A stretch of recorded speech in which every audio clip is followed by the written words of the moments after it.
tente passar pelo que estou passando.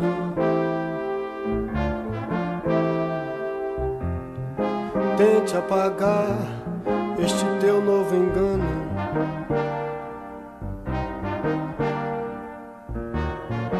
Tente me amar, pois estou te amando. Então essa é a canção do Luiz Melodia, daquele disco que tá a banheira numa piscina de feijão preto, e cá entre nós. Todo mundo sabe quem é o verdadeiro Pérola Negra. Pérola Negra é Krishna. Então, sejam bem-vindos, esse é o nosso canal, Instituto Gaudiya Vaishnava de Educação. Meu nome é Mahakrishnanam Das. Tente esquecer em que ano estamos. Então vamos estar trazendo para vocês mais uma vez um Gita. Existe o Venu Gita, Gopi Gita, Bhagavad Gita, Uddhava Gita. Nós já trabalhamos com praticamente 23 capítulos, né, do Uddhava Gita, que está no 11º canto do Srimad Bhagavatam, onde vem trazer a filosofia massiva da consciência de Krishna, né, toda a filosofia da teologia explicada pelo Sr. Krishna para Uddhava. Enquanto a Bhagavad Gita é explicada para Arjuna, o Uddhava Gita é mais profundo porque é explicado para Uddhava. E agora, na sequência, né, a gente está continuando os nossos estudos, lendo o Srimad Bhagavatam. A gente chega no Bhumi Gita, que é no 12º canto do Srimad Bhagavatam, ou a canção da Mãe Terra. Pelo estúpido que vos fala. Então vocês estão entrando no Srimad Bhagavatam, canto 12, capítulo 3. Uma breve introdução escrita, rabiscada por nós. Após o término do Uddhava Gita, no 11º canto do Srimad Bhagavatam, Shukadeva Goswami começa a descrever sobre as dinastias degradadas de Kali Yuga, até o ano 1100 da era cristã, né? Já no 12º canto, na sequência, aborda os sintomas desta atual era. Pesado. E no 3º capítulo seguinte, né, do 12º canto, narra o Bhumi Gita, ou a canção da Mãe Terra. Então, aqui já a introdução no próprio capítulo, né, feita por Acharya Deva. Este capítulo descreve como a Terra observou a tolice dos muitos reis empenhados em conquistá-la, a ganância, né, do político, do governante, né, a sede pelo poder. Gita, a Mãe Terra, Bhumi, irá desdenhar disso agora. Descreve também que, embora a era de Kali seja cheia de defeitos, a glorificação do nome do Senhor Hari, Krishna, Govinda, destrói todos os defeitos, todos os problemas, todas as misérias, paga todas as contas. Kali Yuga é um oceano de defeitos, mas possui uma grande qualidade. Apenas por cantar o nome de Krishna, todos podem se salvar da associação material e alcançar a verdade absoluta. Tudo que era obtenível na era de Satya, a era de ouro, né, a primeira era, a era virtuosa. Então em Satya se alcançava pela meditação, na era de Treta pela execução de sacrifícios e águias, e na era de Dwapara pela adoração no templo. É fácil de alcançar durante a Kali Yuga através do simples processo de Hari Kirtana, o cantar dos nomes do Senhor Krishna, Hari, Govinda. Então vamos lá deixar a Mãe Terra falar. Shukadeva Goswami disse: vendo os reis desta terra ocupados em tentar conquistá-la, a própria terra riu e disse: vede só como esses reis, que não passam de joguetes nas mãos da morte, almejam me conquistar.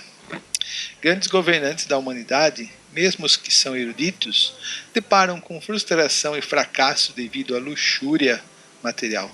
Acho que o Império Romano é um dos grandes exemplos, né?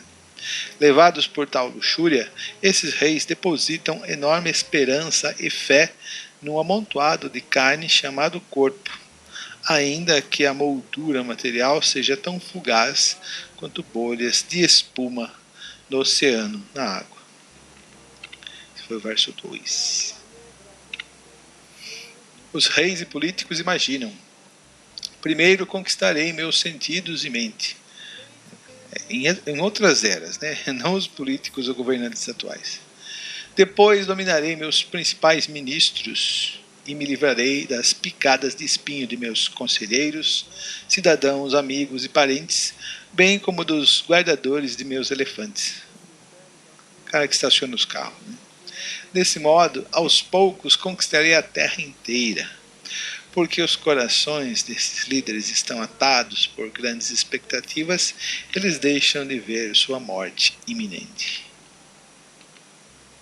Após conquistarem toda a superfície da terra, esses reis orgulhosos entram à força no oceano para dominar o próprio mar. De que vale seu autocontrole, que visa a exploração política? A verdadeira meta do autocontrole é a liberação espiritual. Ó melhor dos curos, a terra prosseguiu dizendo: embora no passado grandes homens e seus descendentes tenham partido deste mundo da mesma desamparada maneira que para cá vieram, ainda hoje há homens tolos tentando me conquistar. A fim de me conquistarem, homens materialistas lutam uns com os outros, pois se opõem a filhos e irmãos, lutam entre si, porque seus corações estão atados ao desejo de possuir poder político. Então é muito comum, né, o primogênito, o filho do rei, assassinar o rei, né, simplesmente para ocupar o poder do rei. Então é muito comum a gente ver, né, em política diversas tramóias, diversas conspirações para assassinarem fulano, ciclano, simplesmente para que se o poder seja mantido, poder a qualquer custo, poder a qualquer preço. Kata imanste kantita mahayasam vitaya lokeshu yasha pariyushan vijnana vairagya vivakshaya vibho vacho vibhutinato paramartyam. Shukadeva Goswami disse: ao poderoso Parikshit, contei-te a vida de todos esses grandes reis, isso foi no capítulo anterior, que espalharam sua fama pelo mundo todo e depois partiram. Meu verdadeiro propósito era ensinar o conhecimento transcendental e a renúncia. Isso fica bem claro no Dava Gita, né? Conhecimento transcendental, conhecimento de Bhakti, e para você atingir Bhakti, você também precisa de um pouco de renúncia, Tyaga. Histórias de reis conferem poder e opulência a essas narrações. Vossa Majestade, o humor de Aishwarya, né?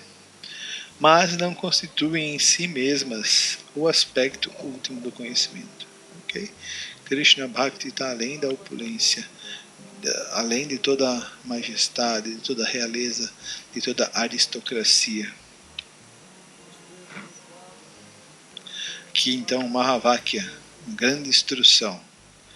Yastutama shloka, quer dizer, Uttama shloka unanu vadaha sangyate abhakshna manangala gupnaha tameva nityam shrinyadi abhikshnam krishne malam bhaktima vipsamanaha. Quem deseja prestar serviço devocional puro ao Senhor Krishna deve ouvir as narrações das gloriosas qualidades do Senhor Uttama Shloka, cujo constante cantar de suas glórias destrói tudo que é inauspicioso. O devoto deve se ocupar em tal audição em reuniões diárias, não só no final de semana, regulares, e também deve continuar a ouvi-las durante todo o dia. A dúvida do rei Parikshit. O rei Parikshit disse: meu senhor, como podem as pessoas que vivem na era de Kali livrar-se da contaminação acumulativa desta era? Ó grande sábio, por favor, explica-me isto. Então esse foi o verso 16.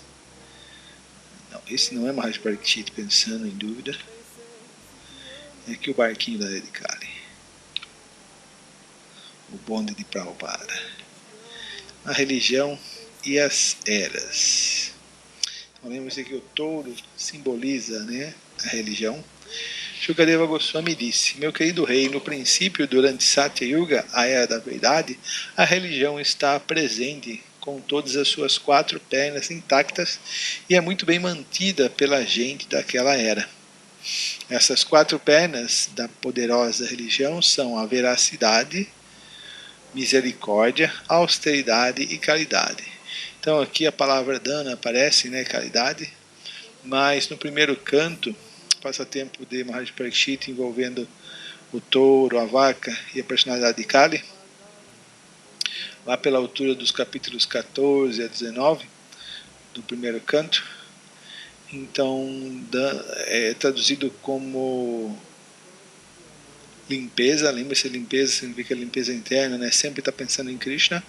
Hridayananda Maharaj vai apontar que dana, caridade, significa caridade espiritual, porque qualquer outro tipo de caridade não pode satisfazer, não pode ajudar a alma. E Vishwanath Chakravarti, no significado, Hridayananda Maharaj explica que ele aponta, Vishwanath Chakravarti aponta que dana significa limpeza.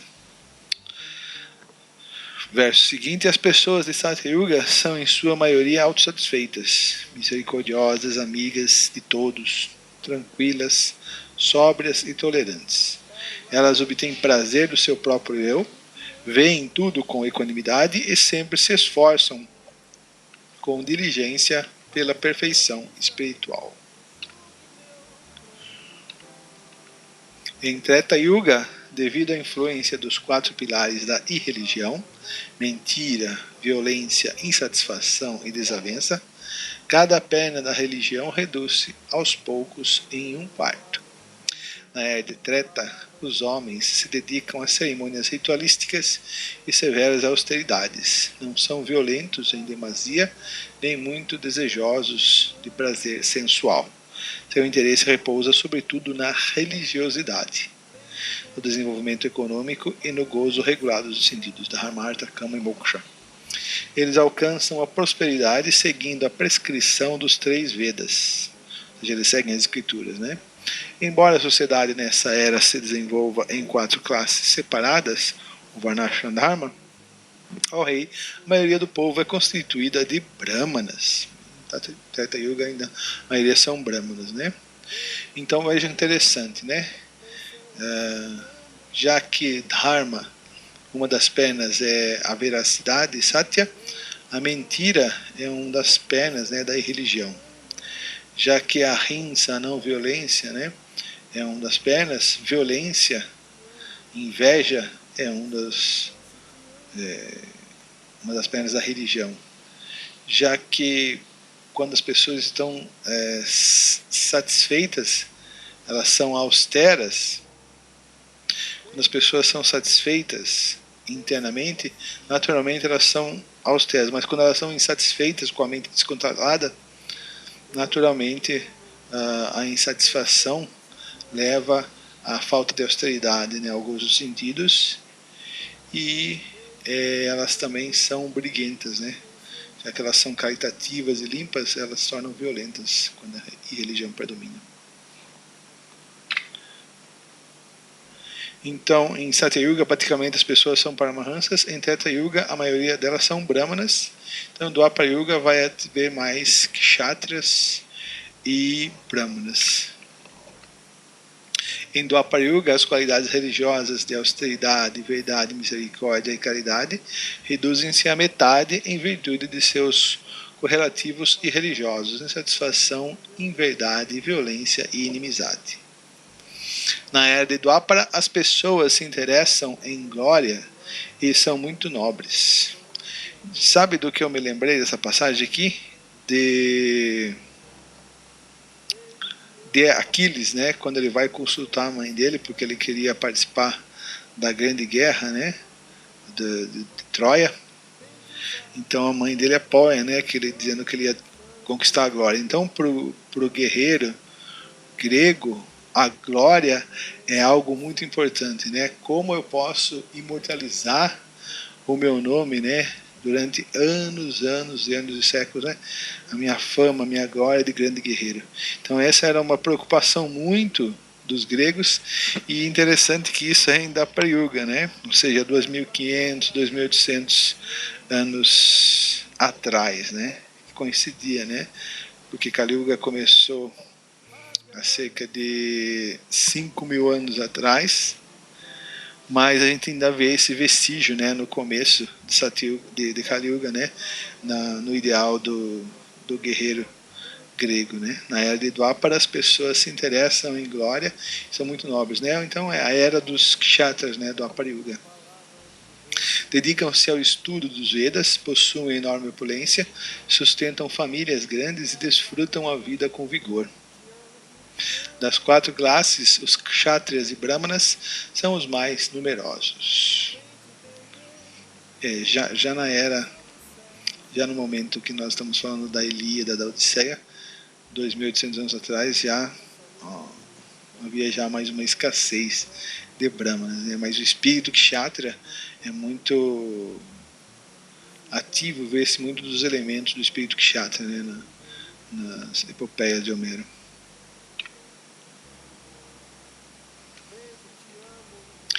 Na era de Kali, a era atual, né, começou há 5.000 anos atrás, já se decorreram, nós temos ainda 5.127. No total, na era de Kali são 432.000 anos, já se passaram 5.000 anos, nós temos ainda 427.000 anos da era de Kali, né? Nós estamos bem no princípio da era de Kali, mais especialmente o Bhagavatam, quando ele termina de escrever no capítulo anterior a dinastia dos reis degradados, a partir do ano de 1100 na era cristã, Shukadeva Goswami já não narra mais, né? Quer dizer que a partir do ano de 1100 da era cristã, a era de Kali se intensifica, né? Na era de Kali, só 1/4 dos princípios religiosos permanece. Esse último remanescente, pouco a pouco, decrescerá em virtude dos princípios sempre crescentes da religião e, por fim, será destruído. Então, mais de uma vez, o Bhagavatam repete que a era de Kali já se encontrava, mas ela vai assumir a sua posição, a influenciar quando o Senhor Krishna sai do planeta, né? Krishna Swadharma Pagate Gyanadbi.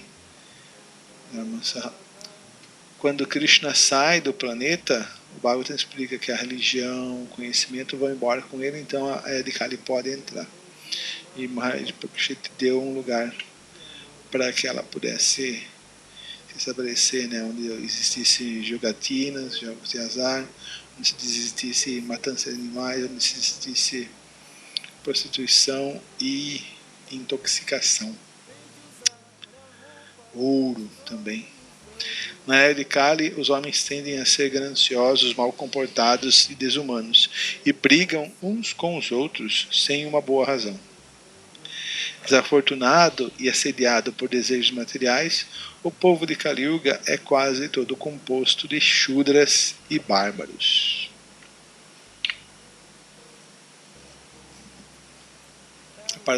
Paradoxal era de Kali. Então agora Shukadeva Goswami vai descrever as más qualidades da era de Kali e depois ele vai descrever a virtude inigualável da era de Kali. Então é muito interessante essas passagens do Bhagavatam, porque nós podemos ver quão científico, quão o Srimad Bhagavatam trabalha por prescrever diretrizes, caso aqui Shukadeva Goswami, a Maharaj Parikshit há 5.000 anos atrás, e essas descrições, essas diretrizes, elas casam, elas realmente fazem uma leitura da vida real, do cenário empírico que está ocorrendo, né, hoje em dia. Então, o Srimad Bhagavatam, há 5.000 anos atrás, descreve os dias atuais. É só você ler o Bhagavatam e analisar com bom senso. Quando a predominância de engano, mentira, preguiça, sonolência, violência, depressão, lamentação, confusão, medo e pobreza, essa era é Kali, a era do modo da ignorância. Então, o começo de Satya Yuga, as pessoas praticamente são transcendentais. Em Treta Yuga predomina o modo da bondade com um pouquinho de paixão. Em Dwapara Yuga existe uma predominância menor do modo da bondade e maior do modo da paixão. E já em Kali Yuga existe uma predominância muito grande do modo da ignorância. Em decorrência das más qualidades da era de Kali, os seres humanos terão visão curta e serão desafortunados, glutões, luxuriosos e pobretões. As mulheres, deixando de ser castas, vagarão à vontade de um homem para outro. Vão ter um monte de namorado antes de casar e depois 1, 2, 3 maridos também. As cidades serão dominadas por ladrões. Os Vedas serão contaminados por interpretações especulativas de ateístas. Isso foi bem visível no começo da década de 60, né? Os novos swamis. Os líderes políticos chegarão quase a consumir os cidadãos, é a bateria, né, do poder, e os ditos sacerdotes e intelectuais se entregarão aos ditames do estômago e órgãos genitais. Os brahmacharis deixarão de executar seus votos e, em geral, serão sujos. Os pais de família virarão mendigos, os vanaprastas viverão em aldeias e os sannyasis se tornarão ávidos de riqueza. Os pais de família virarão mendigos, né? Ou seja, trabalhadores braçais em fábricas, praticamente mendigos, né? Os vanaprastas, que deveriam viver em florestas, viverão em sociedade, né, em pequenas aldeias, e os sannyasis vão gostar de dinheiro. As mulheres diminuirão muito de tamanho, comerão demais, terão mais filhos do que podem cuidar e perderão toda a timidez. Falarão sempre com aspereza, os maridos sabem como que é, e exibirão más qualidades tais como roubo, engano e audácia desenfreada. Os negociantes se ocuparão em pequeno comércio. Vai ter uma barraquinha, vai ter uma tendinha, um botequinho, né? E ganharão dinheiro através de fraude. Mesmo sem haver emergência, as pessoas considerarão bastante aceitável qualquer ocupação degradada. Em Kali Yuga, os homens serão desprezíveis e controlados por mulheres. Rejeitarão seus pais, irmãos, outros parentes. O laço familiar em Dwapara Yuga, por exemplo, é muito importante que a gente vê no Mahabharata, né? Então, rejeitarão seus pais, parentes e amigos, e em vez disso se associarão com as irmãs e irmãos, com o cunhado, com a cunhada e suas esposas. Dessa maneira, seu conceito de amizade se baseará exclusivamente em vínculos sexuais. Homens incultos aceitarão caridade em nome do Senhor e ganharão a vida fazendo exibição de austeridade e usando hábito de mendicante. Homens que nada sabem de religião subirão a um assento elevado e se atreverão a falar de princípios religiosos. Na era de Kali, a mente das pessoas estará sempre agitada. Elas ficarão magras em virtude da fome e dos impostos, meu querido rei, mas aqui isso é um pouquinho bom. Em alguns lugares isolados isso acontece, né? E estarão sempre perturbadas devido ao medo da seca. Terão falta de roupas, comida e bebida adequadas, serão incapazes de ter descanso apropriado, de ter relações sexuais ou de se banhar e não terão adornos para enfeitar o corpo. Adornos aqui, ouro, prata, pedras preciosas. De fato, as pessoas de Kali Yuga aos poucos ficarão semelhantes a criaturas assombradas ou fantasmas. Em Kali Yuga, os homens desenvolverão ódio mútuo até por causa de algumas moedas. Abandonando todas as relações amistosas, estarão prontos a entregar a própria vida e a matar até mesmo os próprios parentes. Os homens não mais protegerão seus pais idosos, filhos ou esposas respeitáveis. Totalmente degradados, só cuidarão de satisfazer o próprio estômago e órgãos genitais. Então agora começa a dar uma luz. Kalo narajan jagatam parangurum trilokanatanata pada pankajam pragena martya bhagavata machutam yakshanti parshanda vibhina chetasaha. Ó rei, na era de Kali, a inteligência dos homens será desviada pelo ateísmo, e eles quase nunca oferecerão sacrifícios à suprema personalidade de Deus, os Yagyas, que é o supremo mestre espiritual do universo. Embora todas as grandes personalidades que controlam os três mundos, Brahma, Shiva, Vishnu, prostrem-se aos pés de lótus do Senhor Supremo, os insignificantes e desditosos, tristes seres humanos desta era não o farão.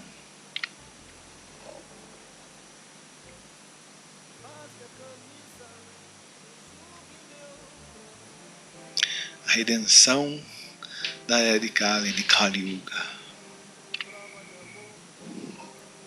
Yanamadheyam Mriyamanatura Patam Shkalam Vavivashokrinam Pumam Vimukta Karmargala Utamangatim Prapnoti Yakshantina Tankalaudyanaha.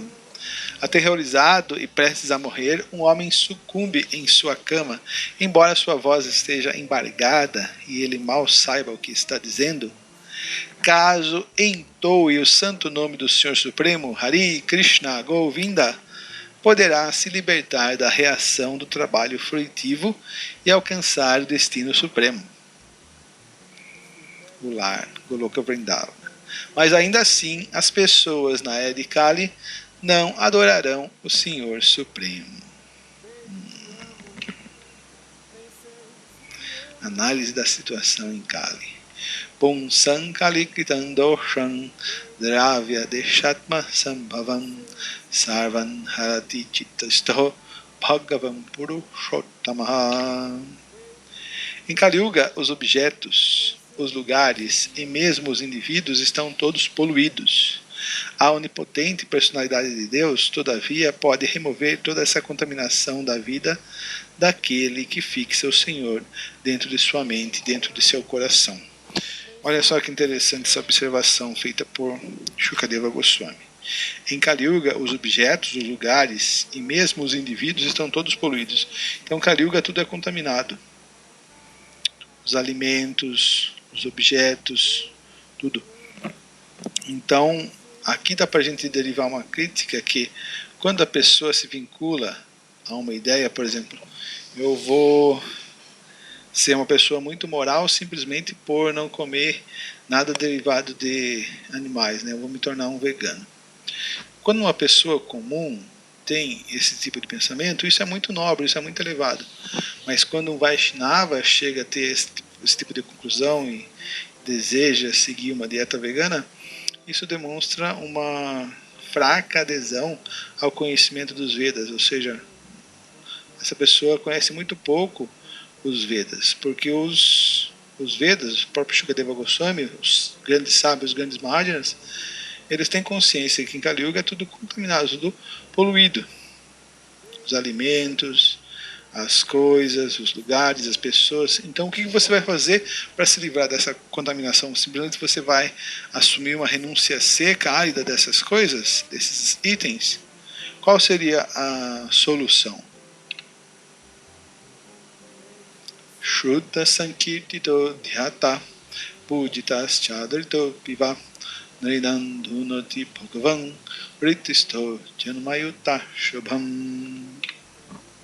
Se alguém ouvir sobre o Senhor Supremo, glorificá-lo, meditar nele, adorá-lo ou apenas oferecer grande respeito a ele, que está situado dentro do coração, o Senhor afastará de sua mente a contaminação acumulada durante muitos milhares de vidas. Então não é pelo nosso próprio esforço que nós vamos nos tornar puros. O que é preciso fazer, sim, é se esforçar para colocar o objeto de pureza suprema, que é o Supremo Senhor Krishna, Deus dentro do coração, por ouvir, por falar, por lembrar de seus passatempos e atividades. Shravana, Kirtana, Vishnu, Smana. Então não é uma atividade de tirar o ar fora do copo, né, de maneira artificial, pelo meu próprio esforço. O esforço deve ser em colocar água dentro do copo e naturalmente o copo vai expelir o ar, vai se esvaziar o ar. E esse ato de colocar água no copo é o ouvir dos passatempos, nomes, fama, qualidades do Senhor Krishna, Govinda. Então aqui nós vamos para o verso chave, né, para a derradeira conclusão. Meu querido rei, a personalidade de Deus é o controlador último. Ele é a alma suprema e o refúgio supremo de todos os seres. Quando aqueles que estão para morrer meditam no Senhor, Krishna, este lhes revela sua identidade espiritual eterna. A questão do Prayana Kali, né? Lembre-se que o Shukadeva Goswami está narrando o Bhagavatam para Parikshit Maharaj, porque Parikshit Maharaj daqui a pouquinho vai ser picado por uma serpente alada, Takshaka, e vai morrer. Então todo o Bhagavatam ele é voltado para o que o rei, Maharaj Parikshit, deve ouvir, lembrar, pensar na hora da morte. Será que na hora da morte ele deve simplesmente jejuar, se abster de qualquer produto animal? Não, aqui o conselho é cante, se lembre, se esforce para ter um contato com o Supremo Senhor Hari. E aí o verso mais fantástico, né, dessa sessão, a conclusão, Kaledoshani de Rajan Astiheko Mahanguna. Grande qualidade aí de Kali, né? Kirtana Deva Krishnasya, Kirtana Deva Krishnasya, Kirtana Deva Krishnasya, Mukta Sangha Param Vrajet. Meu querido rei, embora Kali Yuga seja um oceano de defeitos, o que você vai fazer? Fugir para a floresta? Não, existe ainda assim uma boa qualidade em relação a esta era. Pelo simples cantar do Mahamantra Hare Krishna, pode-se ficar livre do cativeiro material e ser promovido ao reino transcendental. Então, quando uma pessoa se aproxima do movimento Hare Krishna, mas ela tem um sadhana, uma vida espiritual muito fraca, ou então uma inteligência muito fraca, ela pode ser facilmente confundida por outras filosofias ateístas que borbulham, que pipocam nela de Kali. Mas um devoto ele deve ser bem informado, e essa aqui é a conclusão do que todos os grandes Maharajis estão falando. Simplesmente o processo é cantar os santos nomes de Deus e oferecer o alimento a Krishna, como é explicado no Bhagavad Gita, né? Se alguém oferecer com amor e devoção, fruta, folha, flor ou água, eu aceitarei essa oferenda. Que tipo de oferenda? O que Krishna come, que os Vaishnavas comem? Isso é muito bem explicado numa obra chamada Hari Bhakti Vilasa, composta por Sanatana Goswami e Gopal Bhatta Goswami. Então, o processo já foi feito, o processo já foi moldado. O Vaishnava é aquele que tem uma mentalidade simples, humilde, ele é repleto de discriminação, mas por causa dessa discriminação ter chegado aos seus extremos, ao seu cume, ele resolve seguir, né, os acharyas, os mestres predecessores, porque ele concluiu que essas pessoas são as mais elevadas. Como o capítulo 7 da Bhagavad Gita, o verso 19 explica, né, depois de muitos nascimentos adquirindo conhecimento, a pessoa se rende a Krishna, né? Mahatma Dulabhana, a grande alma. Qualquer resultado obtido em Satya Yuga através da meditação em Vishnu, em Treta Yuga mediante a execução de sacrifícios, em Dwapara Yuga por servir os pés lótus do Senhor, pode se alcançar em Kali Yuga pelo simples cantar do Mahamantra Hare Krishna. Pim. Não fica pensando não, já está estipulado. Renda-se a Krishna e cante os seus santos nomes.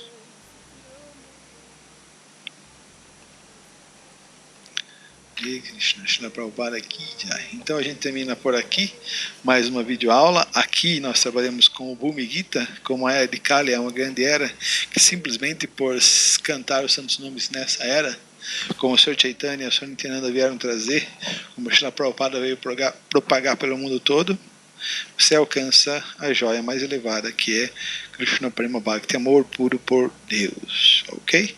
Muito obrigado pela atenção. tenha um bom dia, uma boa tarde, uma boa noite. Hare Krishna e tchau! Baby, te amo, nem sei se te amo. Tente usar a roupa que estou usando.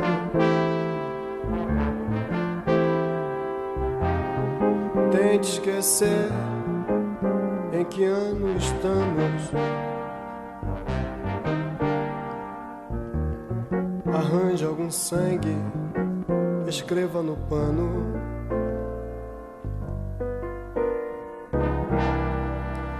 Pérola negra, te amo, te amo.